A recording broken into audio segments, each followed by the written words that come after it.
আসসালামু আলাইকুম। আমি আজকে আপনাদেরকে দেখাবো ছবির ব্যাকগ্রাউন্ড কিভাবে কালো করবেন।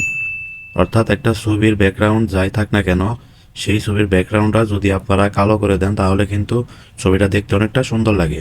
ছবির ব্যাকগ্রাউন্ড কালো করার জন্য আপনারা প্রথমে একটা অ্যাপস নামিয়ে নেবেন। তো অ্যাপসটা আপনারা প্লে স্টোরে পেয়ে যাবেন। তো এর জন্য আপনারা প্লে স্টোর অ্যাপসটা ওপেন করবেন। এখান থেকে সার্চ করবেন ফটোরুম লিখে। তো আপনাদের সামনে এরকম একটা অ্যাপস আসবে, এটা আপনারা ইনস্টল করবেন। তো আমি আগে থেকে ইনস্টল করে রেখেছি ভিডিও বানানোর জন্য। তো এখন আমি এটা ওপেন করব। তো আপনারাও অ্যাপসটা ইনস্টল করে ওপেন করবেন। তারপর দেখুন এখানে কন্টিনিউ লেখা আসছে, এর উপর ট্যাপ করবেন। তারপর এখান থেকে সোশ্যাল মিডিয়া, তারপর এখান থেকে আপনারা সিলেক্ট করবেন আদার সোশ্যাল মিডিয়া, তারপর এখানে পার্সোনাল ইউজ, তারপর এখান থেকে আপনারা পোস্টিং অন সোশ্যাল মিডিয়া এর উপর ট্যাপ করে এখানে টিক মার্ক আনবেন। তারপর নিচে কন্টিনিউ লেখা, এর উপর ট্যাপ করবেন। তারপর এখান থেকে নোটিফিকেশন আপনারা অ্যালাউ করে দিতে পারেন, আমি ডোন্ট অ্যালাউ এটা দেবো। তারপর এখানে সিলেক্ট এ ফটো এর উপর ট্যাপ করব। তো এখান থেকে এটা আপনারা অ্যালাউ করে দেবেন। তো তারপর গ্যালারি থেকে আপনারা একটা ফটো নেবেন। তো দেখুন গ্যালারি থেকে আমি একটা ফটো নিলাম। তারপর এখানে যে স্টার্ট ক্রিয়েটিং লেখা আছে এর উপর ট্যাপ করবেন।